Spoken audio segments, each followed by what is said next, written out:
Welcome, everybody. I'm Wes Warren. I'm here with Greg Stanley, and we are from Whitehall Management. Today's topic, we're going to be talking about command and control. Is the first thing that we introduce to people as clients. That's why you're getting this, is because without it, you're stuck. Out having a group of people that will listen to what you have to say and actually do it, you're going nowhere. And so what we're going to talk about first is, what does that mean? How do I know if I have it or don't have it? And if I don't have it, which I would say the vast majority of practices don't have it, 90%. And if I don't have it, we're going to go through things the way you can fix it. So first, Greg, let me ask you, how do you know you got this problem? How do you know if you've got command and control of your practice? And how do you know you don't have command or Let's control? talk about what happens when you don't have it. You have your morning meeting with staff and suggest some change, and they either chime in loudly all at once, telling you why that's not possible, not smart, etc. That's how you know you don't have it. The way you know you have it, they take it very seriously. When you want something changed, as long as you don't overpower the rate of change they can tolerate, like they can change at a certain rate. There comes a point too where they have to quit doing something to start doing what you're asking. So just a few thoughts about command and control. Like you said, Wes, it's everything. You're not really going anywhere without it, unless some staff person wants a raise and pushes the practice higher. But normally you're just, like you said, just stuck. Something here, I think the best example that you give is, we had a team. The hardest thing to do in dentistry is to give people a script to learn and have them deliver the script right back to you. And so everybody's tried this and nobody can actually do it. But that's the highest evolution, I would say, as far as command and control. When you can give people a script and next week they all know it, that's how you know you control. We had that group that was up on stage. Remember, there was 8 of them lined up, and there was a script, and it was a lengthy one. And you went down the line and you'd say start, and they'd start the sentence, and then you say stop, pick it up, and you would go to each one and they could just pick it up. Everybody knew where they were at and they were all fully engaged. That's in essence where you need to get to. Exactly. We talk about this first because other things are going to come along. Like you said, scripts. We're going to recommend certain scripts that aren't suggestions. You don't round them off. You got to give them exactly. And if you don't have staff that are responding to this call for a script, you're dead. You can't do it. You simply can't do it. That was a good example you just gave of people that can do things. You might think you're in control simply because you get to sign the paycheck. But other than that, all that means is that they'll probably show up and work nearly all the hours, nearly all of the days. That's what that means. As far as how they work, there's so many things that aren't fully developed. I remember being in an arcade once with my son, and it took me a while to realize I didn't have to put quarters in the machines, because they actually play out a little screensaver type thing. And so he's over there driving the cars, and he thought it was actually working. It's like a free arcade. And so we spent a year or two at that level. We didn't put money in the machines. But he would, enough times it would turn right when he turned right. And so he started to believe that he might actually be in charge. Most of the people we meet only think they're in charge. You mentioned a word a moment ago, engagement. This is what's missing. You turn your back to go treat patients, and the only person that's probably engaged in the practice, in most cases, really engaged, is the person that's chairside with you. People at the front start looking at their phones. It starts to slide backwards, okay? To be engaged is where you're fully, it has your full attention, to be with a patient, to be doing whatever it is you're doing. In fact, the 2 of our secrets to full command and control is to have some kind of incentives or bonus, and to have them carefully designed. And second, to have leaders. And you know, those leaders really aren't there to oversee and slap people that aren't doing good. It's to make sure they're still getting bonus, because that's when people engage. The other problem we run into at this concept is entrenchment. People have been there so long that when you come in with an idea, like from now on, we're going to call everybody after their visit, or we're going to call everybody before their visit, or whatever. Entrenched people who can't get around to that, you've threatened to fire whoever doesn't do it. They don't think you're talking to them. I've been here the longest, or I've been here 15 years or 20 years. He's not even talking to me. So pretty soon you have an office filled with entrenchment. And so you're talking to the walls is the bottom line there. So between the lack of engagement, long standing people, you know, that are entrenched. I might add one more, confrontational jobs.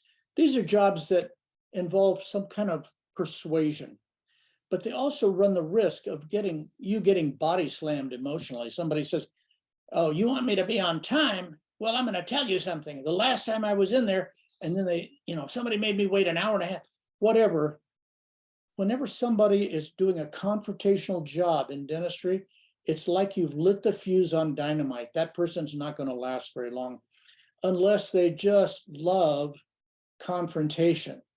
There are very few of those people. They have a high sales aptitude, meaning they like a challenge of confronting people. That's very rare. And you won't be able to even keep them long because they'd rather go out and sell timeshares. Another problem we find, like you were saying, how do you know when you're not in control? You get what I call the pushback choice. Staff simply say, okay, this is new. You want me to call everybody and tell them this, or you want me to start doing this with insurance, or you want me to start doing that. Well, let me ask you, doctor, do you want me to collect the money, or do you want me to make these calls or give this script? Or they give you a choice, which is a no-win choice, the magician's choice. It's always a bad choice. So it's the pushback and choice. We'll do what you want. You're the boss, but I'll have to quit doing the thing that makes us bring in money. Is that okay? And they know, you know, then they've got you if you buy into that. You've got to have, like I said, the bonus so well designed, they would never consider coming at you with that. And leaders that know so much about the operation, this idea that they can only do one or the other is quickly outed. Here's another one. Staff says something like, that's not what I was hired for. When you make a change or you try to move them into a confrontational job, a lot of what we see in dentistry in successful offices, someone is giving a tour of the office to help prevent future pushback from patients, or they're setting things up to preempt future problems. And it involves learning something, putting it in a place. And a lot of staff don't want to learn something, you know, so all they say is, that's not what I was hired for. And in today's employment market, they might actually be able to make that stick, you know, make you wish you hadn't have brought that up. And you know, what we're trying to accomplish in the end is to create a good work atmosphere and consumerism. In other words, it's friendly on every level for dental customers. From the time they call, show up, present a dentistry, money is collected, it's all done with them feeling right. For example, one of the things we're going to have to do to make them feel right, we've got to have enough relationship for that to work right. We've got to know enough about the patient. They got to think we really care about them. And then we can get them to pay, et cetera, et cetera. In other words, there's quite a few steps here. And if you don't have control and you're not in control, I can tell you right now, those things are probably not happening. What we find in most offices, that any degree of that's getting done, it's getting done by the doctor, the owner, and maybe one other staff person once in a while a second one. So we have so many that are punching clocks and just kind of counting down the time to the end of the day. Sometimes what I see, Greg, is inconsistency. So when you come to them and they say, are you using that script? Are you making the calls? They'll say, yeah, I am. But they're not, yeah, they made 4 calls when they should have made 25 calls. When you ask them, yeah, they're doing it, but they're not doing it at a level that you intended, let's put it that way. So whenever you confront them, they can kind of say, yeah, I'm doing it, but they're really not.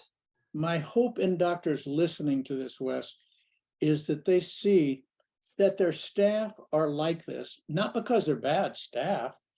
It's just without a bonus, a carrot to run for, and leaders to make sure they can get that carrot or make sure they're not somehow cheating the system. What you get is what we talked about: lack of engagement, lack of entrenchment, avoiding confrontational jobs, the pushback and choice of, well, do you want me to collect the money or do you want me to do what you're asking? Or that's not what I was hired for. That's what we're looking for.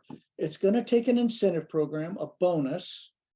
And, bonus is an interesting thing. Probably, I would be willing to guess nobody has thought about it more than Wes and I have, worked with it live on the front lines with so many offices, hundreds upon hundreds of offices.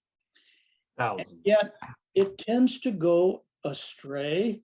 It kind of goes off the rails a little, and the doctor goes, there it is. I didn't want to pay it anyway. Or there it is, it's not working. Or they're cheating. Let me just address that. I have a doctor in the Midwest who has a staff person who's now in jail. She was caught stealing from him. And, he was the one that turned her in and caught her. And she was stealing from him. And he was trying to hire her back when we met him.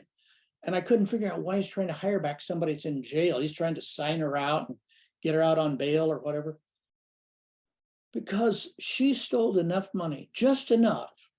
He could make money from it. She was super motivated. In other words, we started to learn the power of incentives. She made her own incentive. Now, we're not recommending that. But I tell you what, if he had it to do over again, I can tell you, he wouldn't have turned her in. He would have turned a blind eye. Yeah, he's doing I had him as a client later on, Greg. Yeah. And he told me this story, and because I didn't quite believe you, because some of these things you kind of think, and I work with you, so I was like, made it up. This story, yeah, maybe this is no, it's absolutely true. He said he was trying to hire her back. I know. It's a true story. Yeah. And they were doing double, triple the numbers that they're doing now because she was super motivated. And she wasn't a super worker. She was super motivated. Yeah. I had another doctor, again in the Midwest. She was failing. She had $500,000. She was burning through from a divorce. The practice was losing. She was burning through. She called us, said, it's a Hail Mary. You got to save me. We looked in the situation and finally decided we would take her as a client. And we designed a bonus for her that we knew was unsustainable, meaning it would eventually become unprofitable. But in the meantime, it saved her life. She went from $17,000 a month of extremely low production to well over 100. Finally, she was doing 250. And yeah, we had to trim it back some so that all the numbers worked, but it's amazing. And all the suits, the DSO people and all that, they're such incredible, hardcore business trained people that sometimes I think this slips past them. This could be driving practices as opposed to all the other fancy footwork and the dashboards and all the things they watch, et cetera, et cetera. So a bonus that really works, staff that are really motivated. And finally, we need leaders on 2 levels. One, we need them most of all to keep the bonus being paid. If staff say, we're not getting the bonus because that associate doctor you hired isn't closing cases, or is not getting the work done, or we're having to redo or whatever. That's one reason we need leaders. And the other is we need them. It's funny, you were just talking about one of our leaders in another practice, and she was like a first name person, like Madonna. You say her first name, that's her name. Yeah. Wes said her name, I knew what he was talking about. She was such a good leader. Staff loved her, staff followed her. They all knew she had their back. And so between that, and a good bonus, it becomes not just a successful picture, but it's enjoyable to be part of. It's really fulfilling. And so when we talk about command and control, it's finally having a practice that responds to you. You want to produce more. You want it to be easier. You want it to be very consumer friendly, whatever it is. You want to do big cases, whatever you want. This can all be fashioned around command and control, bonus, and leaders. Yeah, I was talking to a doctor, always wanted block scheduling, and always wanted to have production zones, very common, not that big of a deal. And he just begging the team at the front to do it, and they just won't do it. They just won't do it. It's amazing. Without this concept of command and control, a lot of stuff just doesn't get implemented, or certainly gets rounded off. Is probably worse in many ways, where it's kind of being done, but not done at a level that actually you see any results from.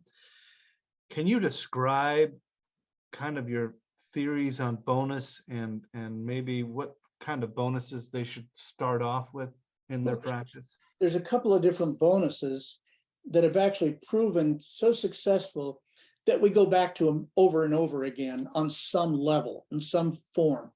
One is individual bonuses, sometimes called component bonuses. I've heard it referred to as eat what you kill. In other words, I'm at the front desk, I'm answering the phone, or I'm at the front desk collecting money or whatever. In other words, based on what I do, if I do something very successfully, the bonus, and by the way, the bonus is a little richer if there's more confrontation or emotional risk for the person. That's how it works. Everybody gets a little something to gnaw on, something to work on by themselves. The other type of bonus is a team bonus.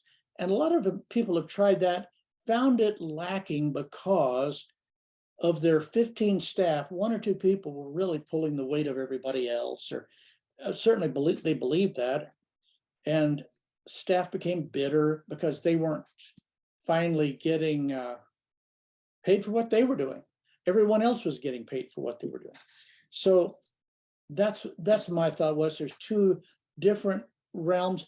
And you know what, unfortunately, I could sit here and give you the play-by-play, blow-by-blow, what's working right now.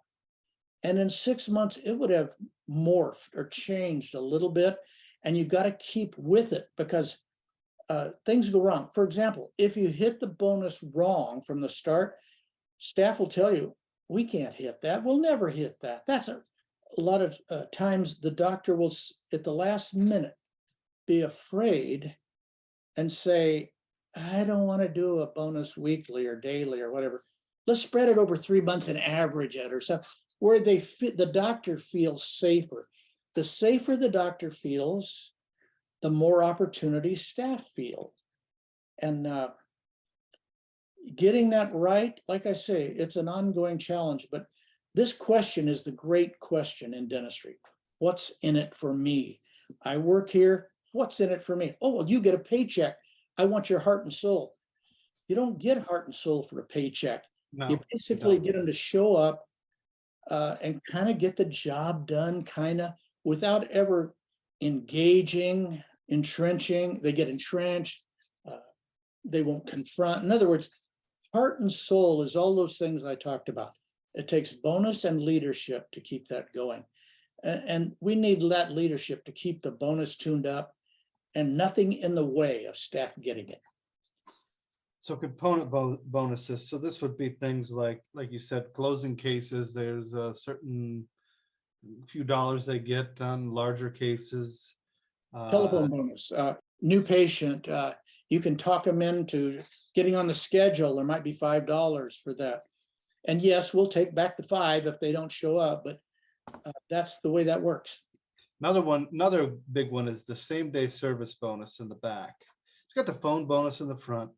Same day service bonus in the back is usually $15 for any staff person that convinces a patient to stay and get the treatment done while they're there. And $5 for the assistant who stands chairside that actually squeezes it in. That bonus is probably, you could probably pay a little more now. If you're going to just do one bonus, that would be the one I would pick, but I'd pay a little more. I'd maybe be $20 and $5 for the person chairside. Getting the team to start looking for treatment. Hey, you sure you don't want to get that done when you're here? Hey, we're numbing that side up. You sure you don't want to do the other tooth? All that kind of stuff makes a difference in a practice. And that one is a big one. Funny you say that, because when we started out, we just bonused whoever got the yes. Yes, I'll stay and get it done. But we ran into the problem is assistants running in saying, I don't have time to do that. This patient has made an appointment. We're going to put them ahead of your same day service shoe in. And until we got them in on it, it wouldn't happen. And a busy practice, you might even have to pay $10 because they have to double time it. They have to make somebody happy. And we always take care of the people that are on the schedule. And you tell the person that you're wedging in that, hey, you may have to wait a few minutes, but we'll get you squeezed in. They're the ones that make it all happen and deal with that confrontation you're talking about. Right. We might also even look at a small practice much differently. For example, a small practice, we might pay $20 plus 10 for in other words, to try to get the wheels of this rusty locomotive turning. On a big practice, a lot of times it's actually evolved into where you have a call center taking inbound calls, and they might pay $3 or $2 for a conversion on the phone of a new patient. In other words, these things are living things. They evolve. Yeah. And yes, this does include the hygienist. You want the hygienist looking for work and saying, hey, you sure you don't want to get that done? Let me check. You need everybody on your team looking to fill every crack on that schedule. That's where the magic starts happening in practices. The other bonus that you're probably going to talk about is the fishbowl bonus. This is where instead of setting a monthly goal, a team bonus goal, like let's say, oh, if we hit $100,000 for the month, everybody gets $200, let's say. Instead of doing that, what we've done is we've cut it down daily. And obviously, that might be a practice doing that kind of number might be 7,000 a day. And what we would do is we'd set the target on a daily basis. Some days you might be under 7,000 and a good day might be getting to 6. And so you might actually set the target at 6 on that day.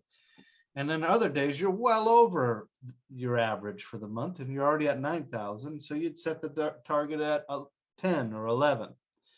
Usually you set these targets about 15, 20% more than what's already on the schedule. And what's funny is a lot of practices, the schedule actually goes backwards during the day. Started with 10 on the books and we go to 8. Started with 8 on the books, went to 7. A lot of practices actually go backwards. If you can actually start making it go forward most of the time, it's a huge win in the practice. And so you want to usually add 20% to where you start the day off. And it's just off of the books, off of, you can do adjusted production or you can do production.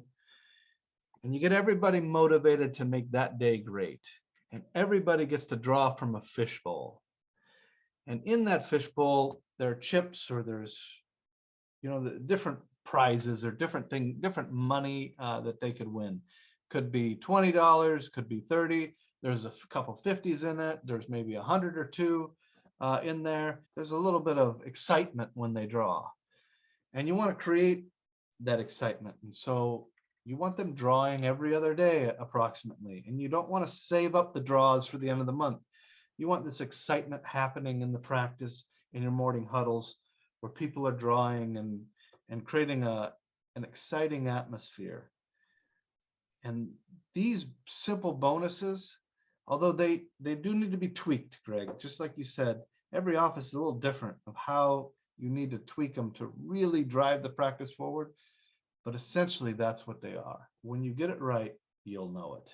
We spend about 3.75% on all our bonuses, leadership bonuses, staff bonuses, component bonuses, fishbowl, everything, about 3.75%. And people come in, new patients come in, and they come into that motivated team, and more comes out the other end. I mean, more comes out of that practice because of that. Like I said, staff seldom tire of this, especially if you move it around a little. But doctors always are afraid, and I don't blame them, that this is going to break me somehow. It's not. Especially doctors who are probably unprofitable or less profitable than they want to be. They can't imagine paying a bonus, but you just have to set the bonus around growth. Yeah, right. There's ways to craft it to where it's a win-win for everyone. You've got to get this in place, certainly in these times with this new type of worker, the new mindset of people out there and their attention spans. Without this in place, we're not getting any traction. So, and when we talk about hiring a leader, somebody to lead these people, you can't give them a whip and have them start whipping people. That doesn't work. You can't threaten them. You can't do anything.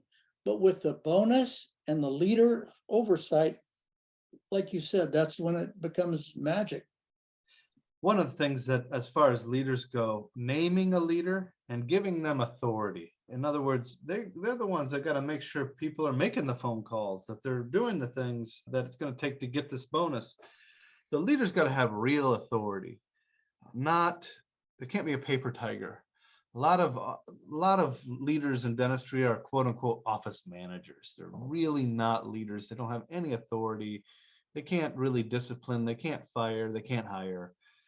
They are a paper tiger, if you will. You've got to have a leader that people respect, that people feel like have the powers of the doctor. And until you have that, you don't have a leader. That's not what we're talking about. A leader is somebody that is got your powers, just almost. And the team knows it. That's a leader. And in larger offices, you need multiple leaders. You need a front desk leader. You need a clinic administrator, a front desk leader, and a back office leader. And if the office is big enough, you actually need a hygiene leader. And so you got 4 leaders in a super large practice. But most of you are going to have between 2 and 3 leaders in your practice. Yeah, they've got to have true authority. When I say command and control, Wes, it covers hygiene as well as the other departments, production and front desk. If hygiene goes their own way and just has a different culture than you want for your office, they're in there selling things. You don't want people having pushed on them and all of that. It really means getting in control of that department too. And it'll be with the same dynamics, some type of incentive, usually to sell production, dental production, not just hygiene, and a hygiene leader, whether it's one leader over clinical and hygiene or one of each. Yeah.